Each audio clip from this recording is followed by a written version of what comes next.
Os Arquivos Secretos da Inquisição, primeira parte. Carta enviada em 21 de fevereiro de 2007 por um consulente de Fortaleza, Ceará, de religião católica, escolaridade superior concluída. Profissão funcionário público. Muito prezado professor Orlando Fedeli, salve Maria. Agradeço imensamente ao senhor pela resposta à minha última carta.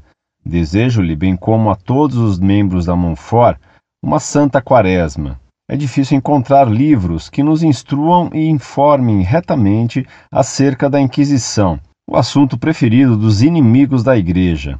Fazem falta também professores que nas escolas e universidades defendam a fé católica, frequentemente atacada por ateus, esotéricos e adeptos da nova teologia. Desde os meus tempos de ginásio, ouço falar das muitas pessoas que a Igreja matou. Tal afirmação tem um objetivo claro: fazer que percamos a fé na Igreja e a abandonemos, privando-nos da união com o Papa, da profissão da fé revelada por Deus e dos sacramentos, que nos comunicam a graça santificante. Não são poucos os que infelizmente seguem essa via. De vez em quando, o assunto surge em conversas informais. Por exemplo, certa vez, uma ex-colega minha do tempo da universidade referiu-se à Igreja nestes termos, abre aspas, eu nunca frequentarei uma instituição que matou milhares de pessoas em nome de Deus, só porque elas pensavam de forma diferente, fecha aspas.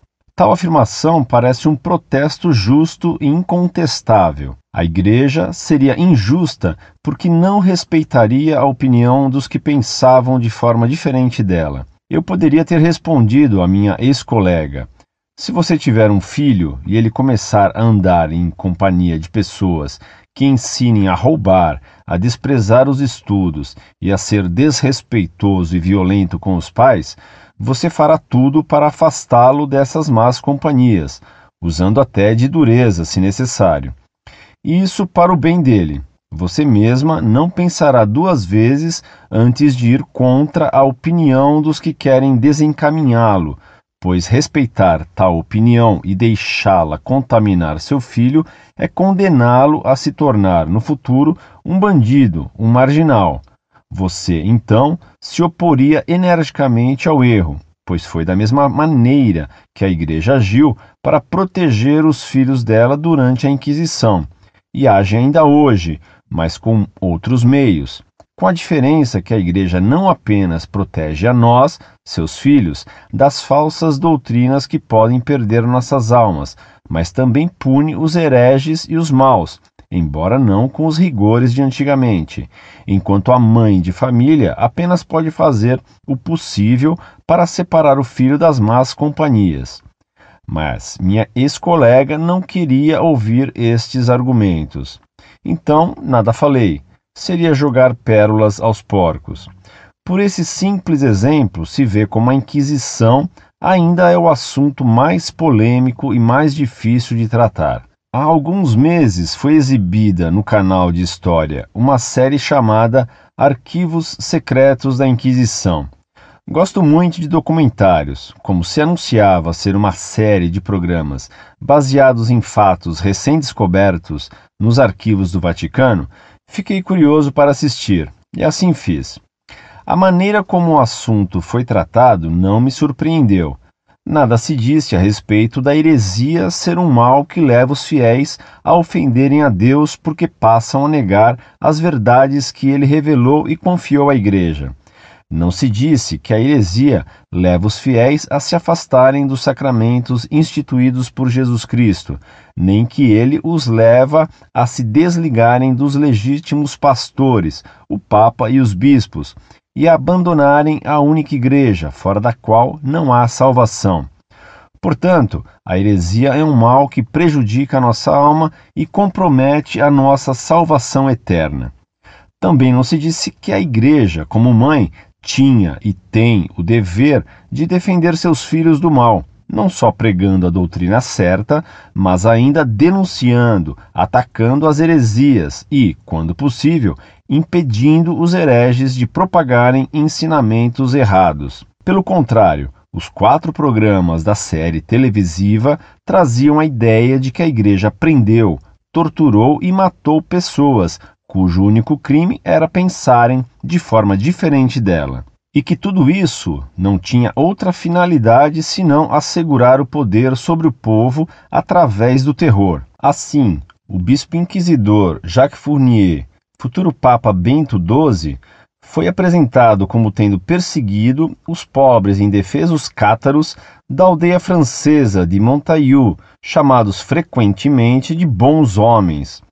Tem-se a impressão de que a ascensão na carreira do bispo inquisidor se deu mais porque ele mandou prender e matar pessoas, 5 foram condenadas à fogueira, do que pelo zelo que teve em defender a fé católica e os fiéis dos erros que os ameaçavam.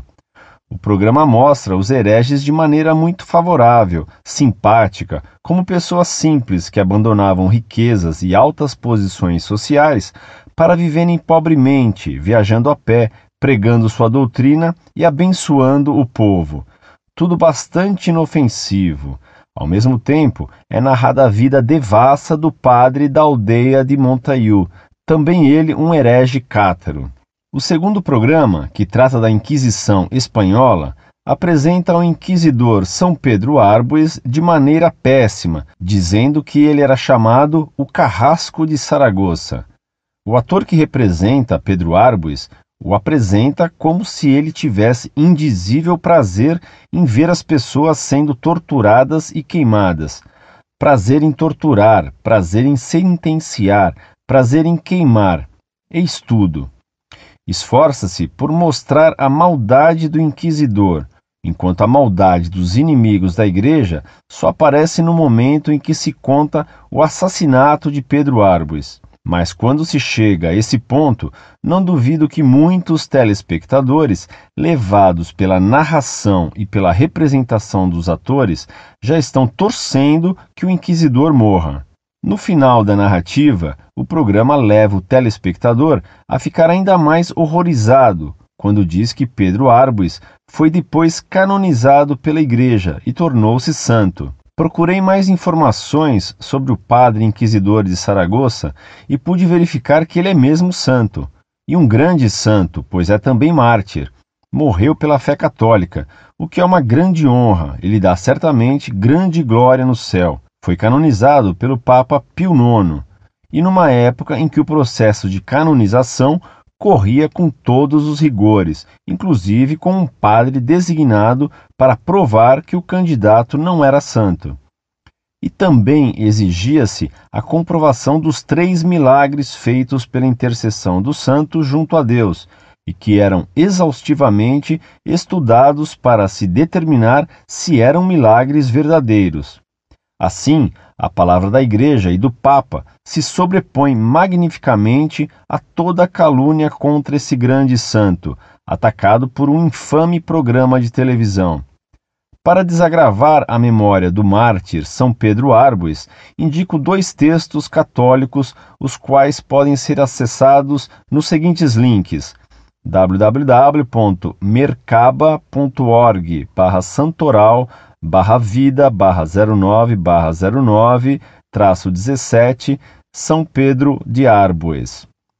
O outro link está em www.ewtn.com/spanish/saints/Pedro de Arbues.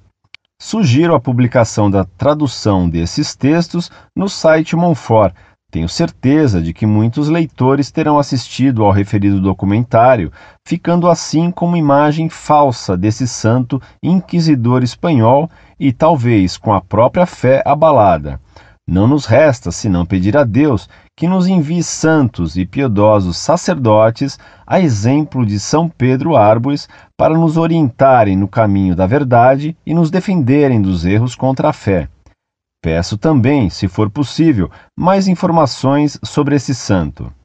O terceiro programa trata da Inquisição em Veneza, no século XVI, explorando ao máximo o rigor com que o Papa Paulo IV atacou a heresia protestante, bem como as novidades e o progresso da ciência. A Igreja Católica é vista, assim, como inimiga do progresso científico. Quem assiste ao programa tem a impressão de que não há escapatória para a Igreja. Depois de mostrar o mundanismo do Papa Leão X e dos bispos da Cúria Romana no século XVI, o episódio sugere que o único prelado contrário a esse mundanismo, o cardeal Gianpietro Carraffa, tornou-se um monstro sanguinário depois de sua ascensão ao trono de São Pedro, como Papa Paulo IV. Como se vê, escolhe-se o aspecto mais apropriado a mover as opiniões contra a Igreja. O quarto programa critica o Papa Pio IX por ter ordenado o rapto do menino judeu Edgardo Mortara, separando-o dos seus pais e irmãos judeus em 1858. A maneira como o episódio é apresentado leva o telespectador a repudiar a atitude do Papa.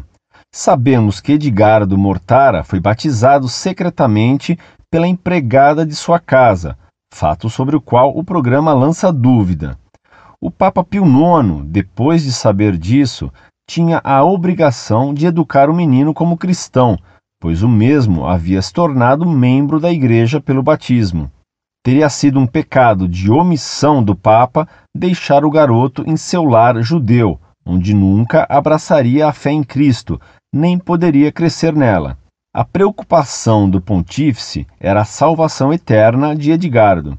Essa salvação estaria em risco caso o menino, sendo agora cristão, crescesse em meio aos judeus, que não acreditam na divindade de nosso Senhor Jesus Cristo, nem o aceitam como Messias Redentor. Por isso, foi necessário levar a criança para Roma. Tal ação foi possível porque Pio IX, sendo soberano dos estados pontifícios, poderia ordenar que isso fosse feito. O Papa sabia que, agindo daquela forma, atrairia sobre si a incompreensão de muitos. Foi exatamente o que ocorreu. Mas o pontífice ficou firme, chegando em certa ocasião a declarar a Edgardo, abre aspas, "Eu adquiri você por um alto preço", fecha aspas. Magnífica demonstração de que para salvar uma única alma, o Papa estava disposto a sacrificar o próprio prestígio e a ser duramente criticado pela opinião pública. Sabemos também que Edgardo Mortara tornou-se padre depois e sempre foi grato ao Papa por tê-lo educado na Igreja. O documentário não nega esse fato, que foi também lembrado em uma resposta dada a um leitor do site Monfort dias atrás. Estando esta carta muito longa, foi dividida em duas partes. A segunda delas enviarei logo mais. Agradeço imensamente pela atenção. Santo Antônio de Pádua, martelo dos hereges, rogai por nós. São Pedro Arbues, santo mártir e defensor da fé católica, rogai por nós. Incorde Jesus Semper. Muito prezado, salve Maria. Agradeço muito sua carta, que é quase um artigo, sobre a Inquisição, repelindo a campanha de calúnias que se faz contra a Igreja. Meus parabéns. Mande-me outros artigos que escrever. Um abraço amigo e agradecido. Incorde Jesus Semper, Orlando Fedeli.